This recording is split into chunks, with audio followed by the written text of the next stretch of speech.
Good morning, good morning. So, it's Friday, last day of the week, and another of my series in conventional wisdom. Conventional wisdom says that the only way to get a job is to go out and apply for a job that's being advertised. I'd say that that's probably the least successful way to get the job you really want. This is James Foster and Careers Matter. And it's that last little bit that I really want to emphasise, the job you really want. The active job market, and I've spoken about this before, but I make no apologies for raising it again because I think it's such an important topic, particularly in today's situation where we find so many people out on the job market. Then if you're going to go and work the active job market, then you are coming up against stiff competition.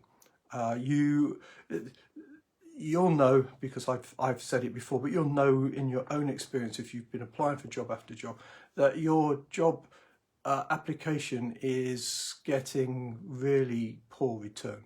And one of the big reasons for that is because possibly for every job that's being advertised, you're getting, I don't know, I think the last job that I advertised, I got well over 100 applicants for, and the vast majority of those were just totally irrelevant to the job.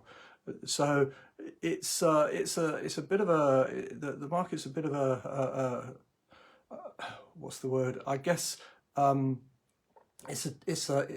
it's a bit of a marsh, I guess. It's very sticky, very difficult to get through, to negotiate. And if that's your reliance to get the job that you really want, you're going to have to do an awful lot of applying for jobs. The numbers, let's give you some idea of the numbers to give yourself any real chance to get a job.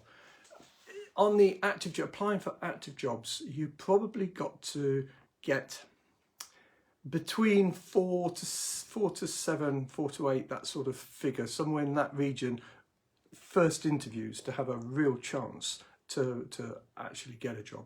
And the reason why it's that sort of number is because each job is there's probably that number or more people being interviewed, getting through to first interview. So you know, if you're a really good fit for it, then maybe you'll stand out better.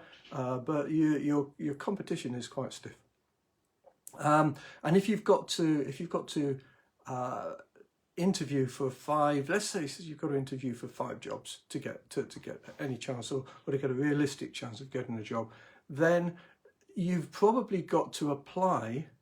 And I would say your application rate at the moment is probably no better than 1 in 10 to 1 in 15. It could even be more than that.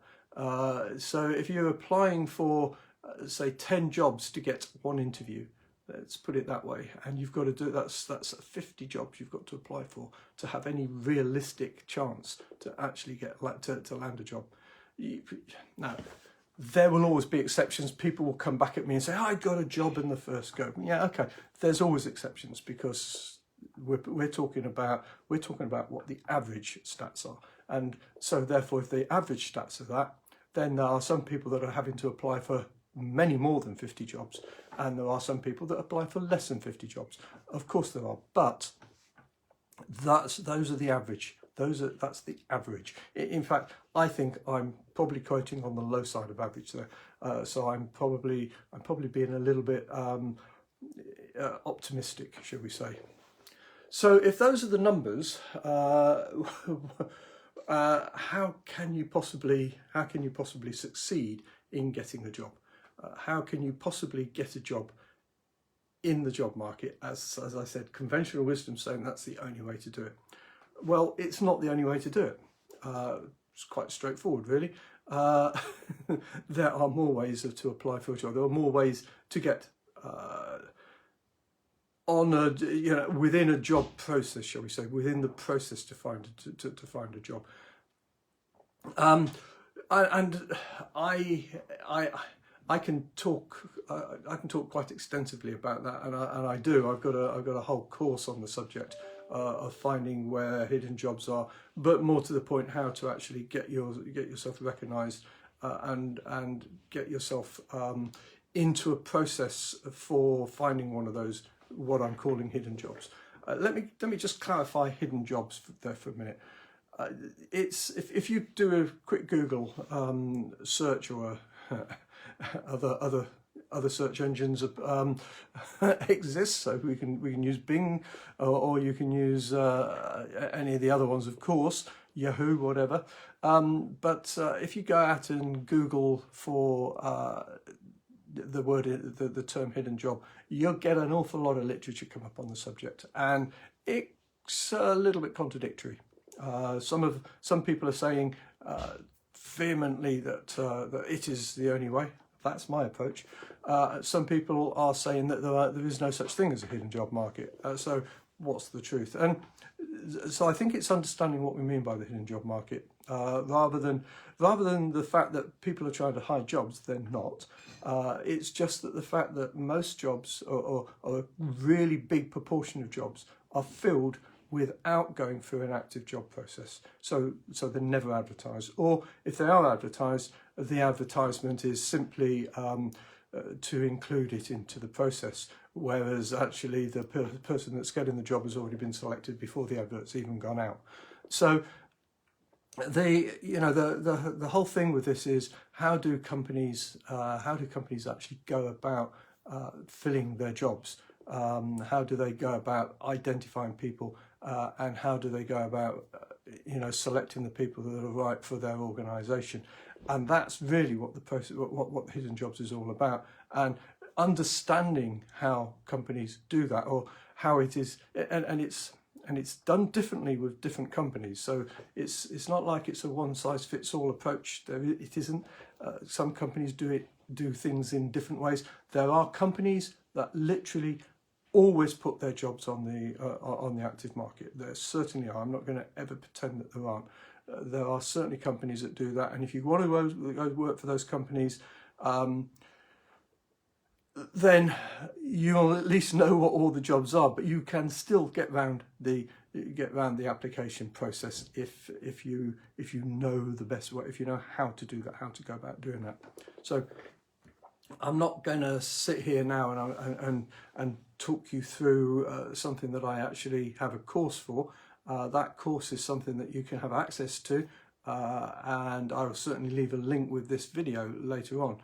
But I will give you some pointers to what happens and how you can do it.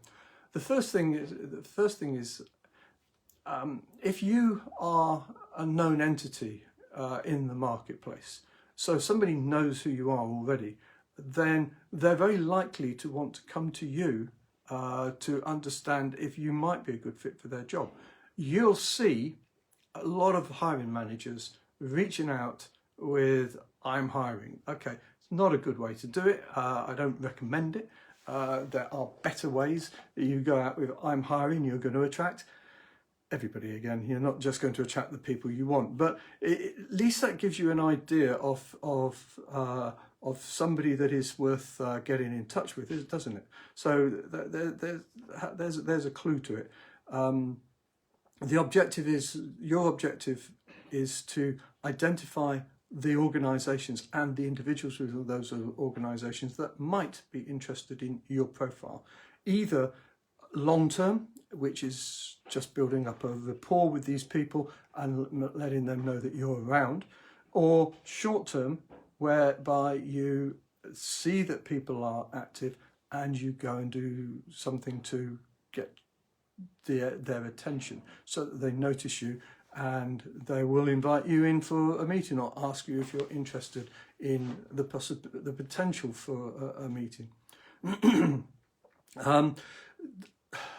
I'd say, if we're looking at numbers again, if we said that, and these are reasonable estimates, 30-70, I'm splitting this, 30% of jobs are advertised, 70% are not advertised. It's not as clear cut as that. It depends on the level of the job. At executive level, it's probably 90 to 100% of jobs that are not advertised.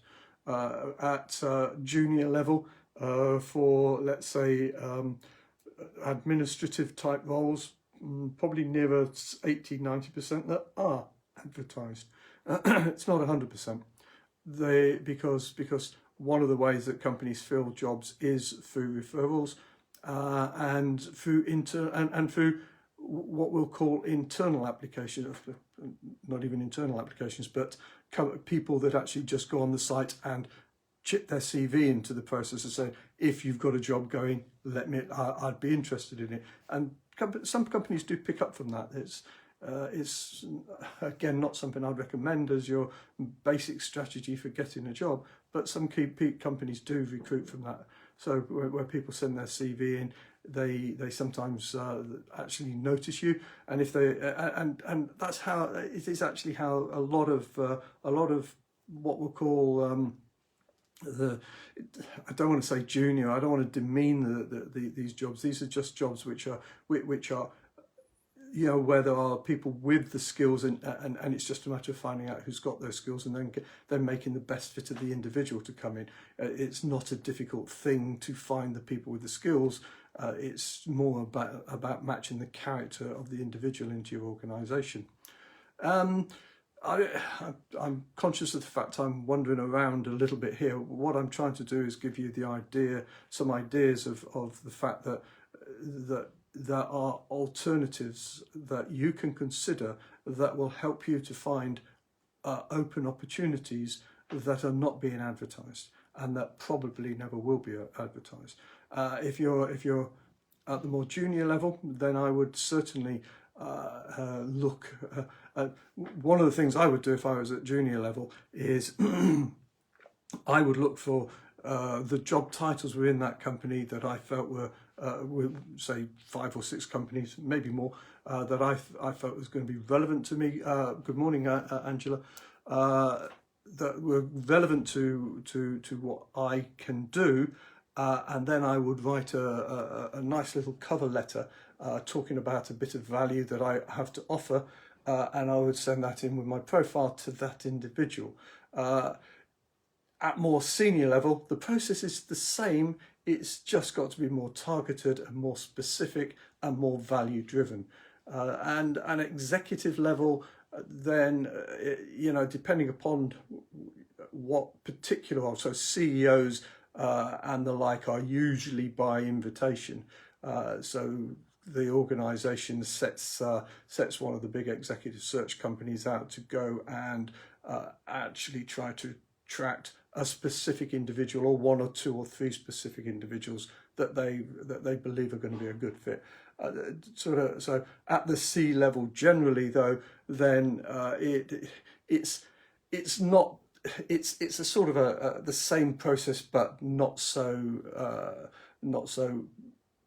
specific, not so individualized, if you like. So it is then more about, okay, so who might be available? Let's contact 10 or 15 individuals and see if they might be available or interested to consider this opportunity. And it's so the scale of how that introduction is made is different at the more senior levels than it is at the junior levels. However, the processes can be similar. As I said, I'm not going to go into a lot of detail. I have a course. The course gives you quite a lot of detail as to exactly how you can approach that hidden job market for yourself. You can understand the value that you have to offer and how you can take that value and introduce yourself into the people that are going to be really interested in who you are and what you can do for them.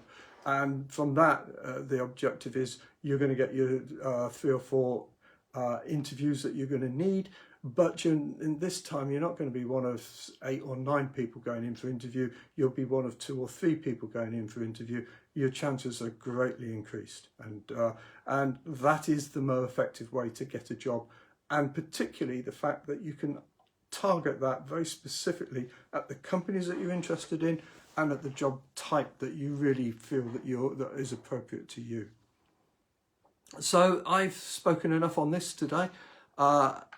I mentioned that I have this course, How to Find the Hidden Jobs, jobs that they actually probably prefer you not to know about, because most organisations would really love you or prefer you to apply, because that gives them much more control over the process. However, those jobs exist and you can get at them, and my training will show you precise ways that you can do that. The link for that will be with this video. This is James Foster, and I speak to you again next week. And careers matter.